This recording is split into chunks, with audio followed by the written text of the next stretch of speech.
नमस्कार बा प्रणाम बा तमाम जनता जनार्दन के। हम उज्जवल निर्मल शिक्षा है मान कार्यक्रम को लेकर आज हम पहुंचे हैं एक ऐसे विद्यालय में जो कि छपरा जिला के मढ़ौरा में एक तेजपुरवा में चलता है, द अचीवमेंट पब्लिक स्कूल। ये विद्यालय की खासियत बताएं कि कम ही समय में इस विद्यालय ने इस देहात में अपना एक नाम अलग ही पहचान बनाया है, क्योंकि यहाँ के जो बच्चे हैं, देहात से बच्चे आते हैं। देहात में बच्चों को शिक्षा देना, बेहतर शिक्षा देना, मूल शिक्षा देना बहुत कठिन होता है। लेकिन यहाँ के जो डायरेक्टर हैं सुमित कुमार जी, उनसे मैं बातचीत करूँगा कि इतने कम समय में अपने विद्यालय को कैसे इतने ऊंचे मुकाम तक पहुँचाएं और यहाँ के अभिभावक आपके साथ कितने सत्य और निष्ठा के साथ आपके साथ हमेशा बने रहते हैं। स्वागत है शिक्षा मान कार्यक्रम में। सुमित जी, क्या परिचय है, हमारे दर्शकों को अपना छोटा सा परिचय बताएं। जी धन्यवाद। मेरा नाम सुमित कुमार सिंह हुआ। द अचीवमेंट पब्लिक स्कूल मैं 2018 से चला रहा हूँ और 19-20 तो अच्छा से चला, लेकिन 20 के बाद कोरोना आ गया। उस समय बहुत डाउनफॉल हो गया और समझिए कोरोना के बाद से फिर से रीस्टार्ट हुआ। काफ़ी सारे फ़ीस वगैरह भी था और मैंने उस समय फ़ी को भी पूरा माफ़ कर दिया। आप वहाँ पे बैनर पे देख सकते हैं, मीडिया में मैंने दे दिया था कि कोरोना काल का टोटल फ़ीस माफ़ हुआ।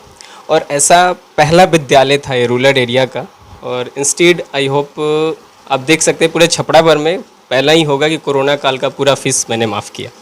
ओके, उसके बाद रीस्टार्ट हुआ और समझिए कि फिर से 50 बच्चे से शुरू होते होते आज फिर 400 बच्चे मेरे पास एक साल के अंदर आ गए।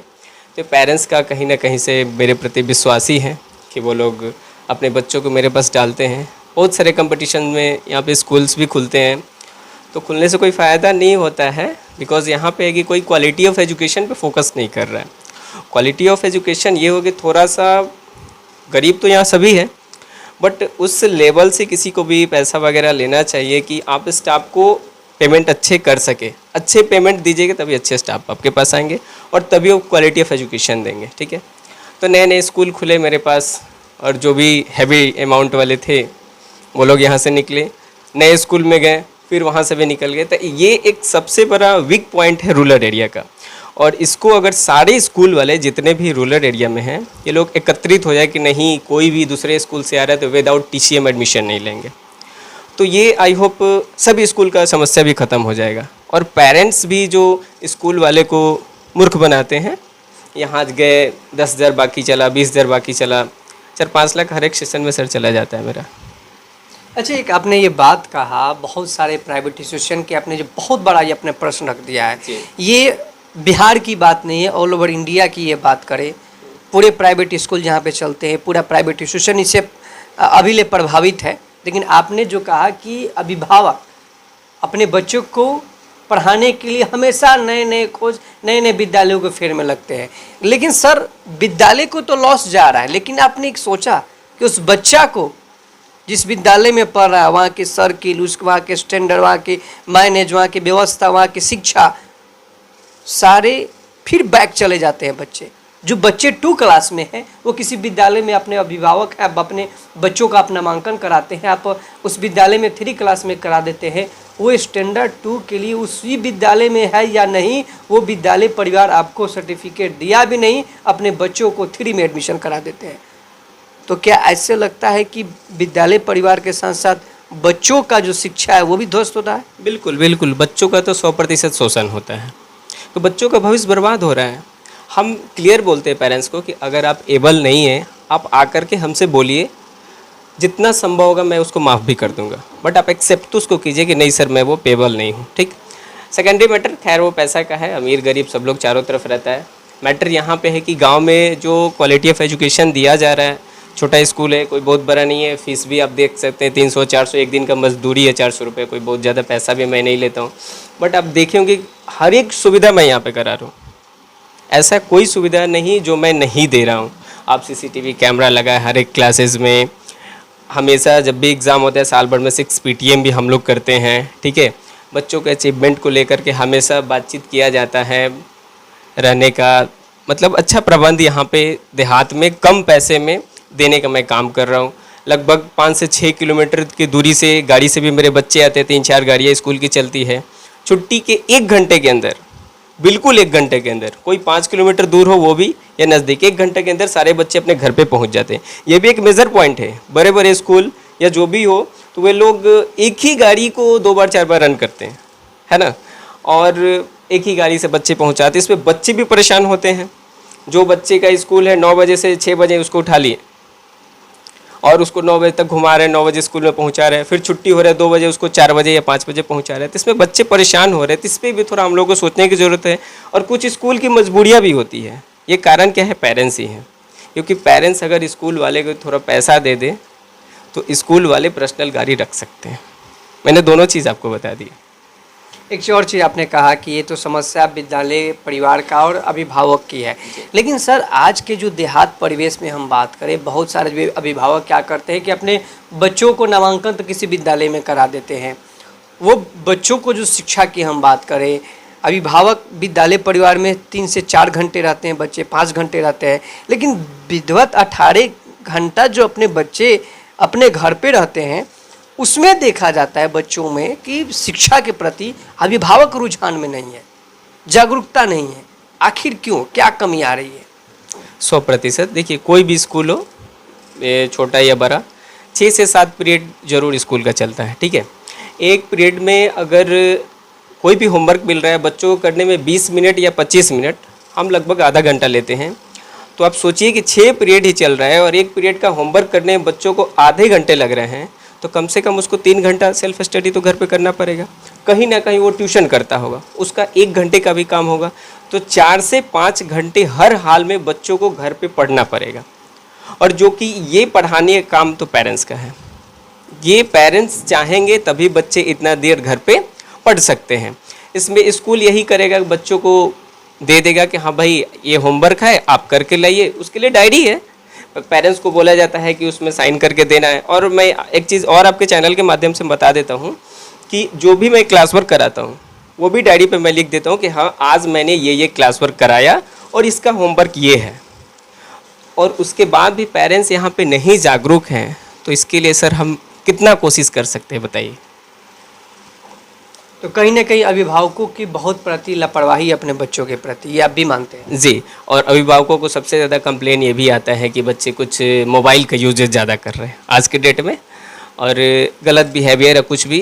तो अभिभावकों को मैं एक संदेश देना चाहता हूँ। जैसे कल ही मेरा पेटीएम था, मैं मैसेज भी उन लोगों को दिया हूँ कि बच्चों को मोबाइल लेने का कारण क्या है। साइकोलॉजी ये कहता है कि छोटा बच्चा है, अगर मम्मी पूजा कर रही है, अगर बत्ती दिखा रही है तो देख करके पूजा ही करेगी। वो सब्जी काट रही तो सब्जी ही काटेगी, खाना बना रही तो खाना ही बनाएगी।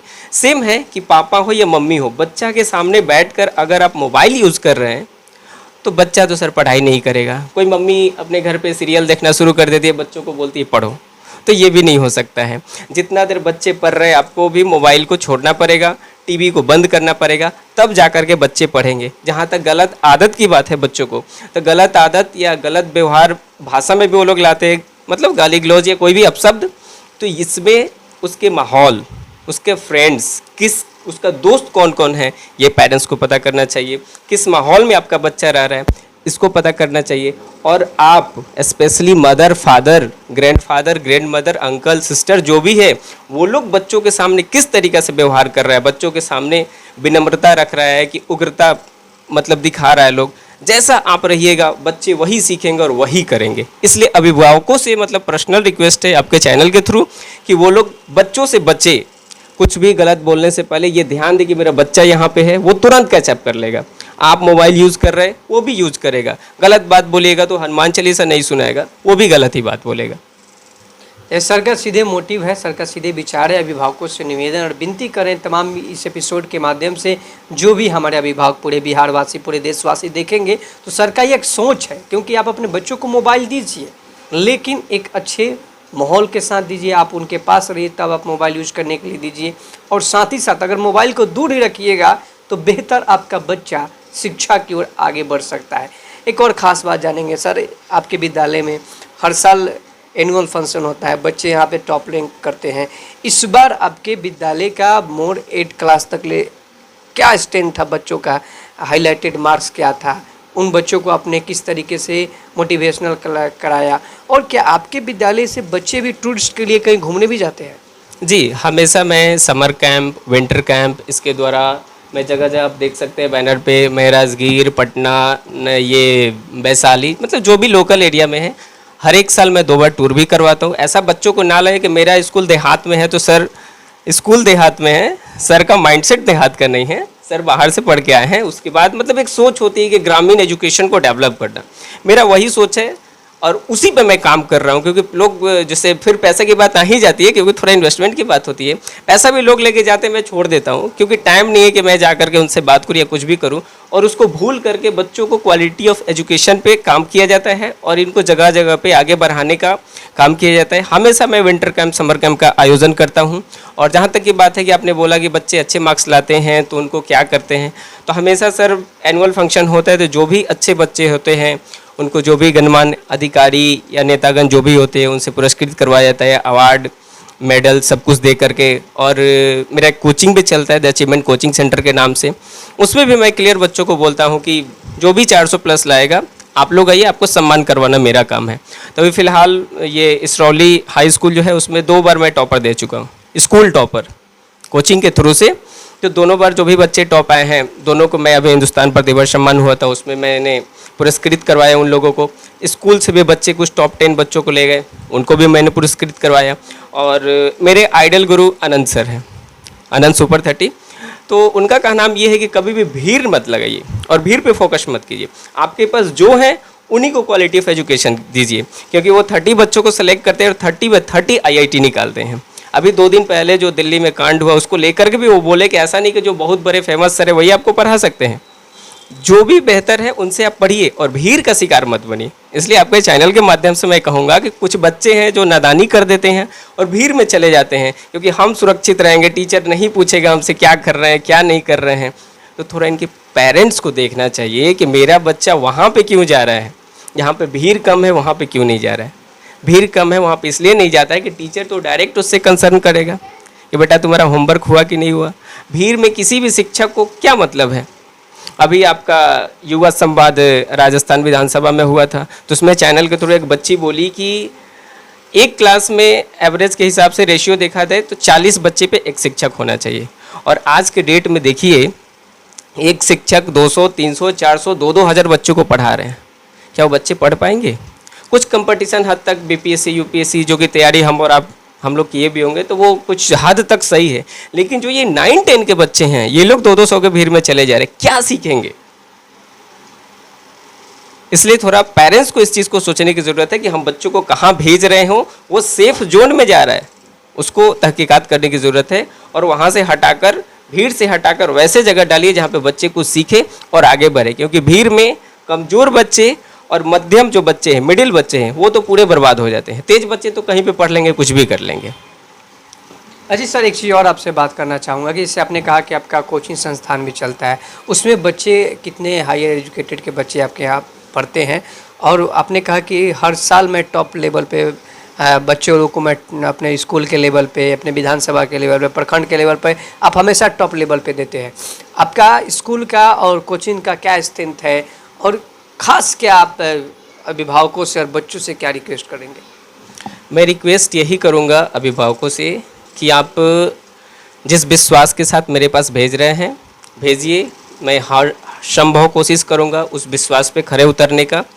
और कोचिंग के बच्चों का आप स्ट्रेंथ के बात किए थे तो मैं उसी फिलॉसफी पे चलता हूँ, भीड़ लगाना नहीं है। 9, 10, 11, 12 किसी भी मैं 20, 30, 40 यही रेशियो लेकर चलता हूँ, इससे ज़्यादा मैं नहीं रखता हूँ। मैं खुद लेकर के, ऐसा नहीं कि बच्चे आते नहीं हैं, ऐसा नहीं है, इसलिए लेकर के नहीं जाता हूँ कि उतना ही बच्चे रखिए जितना को पर्सनल कांटेक्ट कर सके। और मैं उसी बच्चे को रखता हूँ जिससे पेरेंट्स से डायरेक्ट कांटेक्ट हो कि कुछ भी गलती करे तो उसकी मैं पिटाई कर सकूँ और उसके पेरेंट्स को इन्फॉर्म कर सकूँ।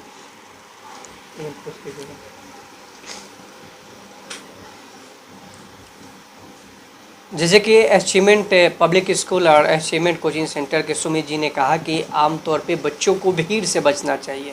एजुकेशन के जो मोलिटी है, एजुकेशन का जो पॉलिसी है, जो भी शिक्षक पढ़ा रहे हैं, जो भी अभिभावक अपने बच्चों को भेज रहे हैं, इस पर बेहतर ध्यान देना होगा। आपको सोच कर किस एकेडमी में अपने बच्चों को नामांकन करा रहे हैं, किस विद्यालय में अपने बच्चों का नामांकन करा रहे हैं, कि वहाँ पे व्यवस्था क्या है, एजुकेशन क्या है। अब बड़ा बिल्डिंग मत देखिए, बड़ा प्लेटफॉर्म का नाम मत देखिए, लेकिन ये ज़रूर देखिए कि आपका बच्चा किनके हाथ में जा रहा है वो मैनेजमेंट कितना एजुकेटेड है, वो मैनेजमेंट आपके बच्चे के प्रति, वहाँ पहले जो बच्चे पढ़े उनके प्रति कितना सिंसियर है। इस पे आप अहम सोच समझ के अपने बच्चों का बेहतर नामांकन के लिए अच्छे विद्यालय खोजिए और अच्छे मैनेजमेंट खोजिए, क्योंकि आप अपने अच्छे मैनेजमेंट को चूज करेंगे तब तो आपका बच्चा जो होगा बेहतर करेगा, देहात में हो या शहर में भी हो। सर, जाते जाते एक खास आपसे सवाल रहेगी कि आमतौर पे जितने भी विद्यालय कोचिंग संस्थान लोग चला रहे हैं, अभिभावकों के लिए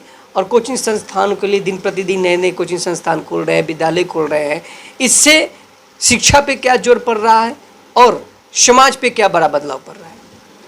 देखिए, ये जाहिर तौर पे शिक्षा को देखा जाए तो हम भी शिक्षा क्षेत्र से ही हैं, लेकिन सभी लोग पढ़ाने के मोटो से कोचिंग नहीं खोल रहे हैं। कुछ लोग बिजनेस को लेकर के खोल रहे हैं, तो ये नहीं होना चाहिए, क्योंकि एक शिक्षा जो होता है, शिक्षक जो होते हैं दूसरे माता पिता हैं और एक बहुत बड़ा काम कर रहे हैं आप। एक मतलब बच्ची पढ़ रही है तो वो एक परिवार पढ़ रहा है, वो एक समाज पढ़ रहा है, क्योंकि एक बच्ची का कहीं पे शादी विवाह होता है तो उसको एक घर को मैनेज करना होता है। तो एजुकेशन को लेकर लापरवाह नहीं होना चाहिए। और जो भी सामाजिक स्तर का आपने बात कहा, तो समाज में मैं यही कहूँगा कि आप लोग बड़े बड़े बैनर पोस्टर मत देखिए। कहीं भी जाइए, पहले आप जाइए वहाँ पे और समझिए कि वहाँ पे शिक्षक क्या है, क्वालिटी ऑफ एजुकेशन वो क्या दे रहे हैं, चाहे कोचिंग की बात हो चाहे स्कूल की बात हो। मैं तो अपने स्कूल का जो भी पम्पलेट होता है मैं क्लियर लिख देता हूँ कि आप स्कूल में आइए, पहले मेरे शिक्षक से मिलिए। आप चाहे तो मेरे टीचर का इंटरव्यू ले सकते हैं। All teacher capable to talk to you in English. सभी टीचर जो भी हो सब आपसे इंग्लिश में बात कर सकते हैं। चाहे पीटीए में क्लियर बोल दिए जाते पेरेंट्स से कि आप किस भाषा में सक्षम है बात करने के लिए। तो जो पेरेंट्स इंग्लिश में सक्षम होते हैं, मेरे टीचर्स उनसे इंग्लिश में बात करते हैं, क्योंकि मैं वो काम करता हूँ देहात में भी रह के टीचर ढूंढ के लाता हूँ, वैसा टीचर जिसके पास क्वालिटी हो।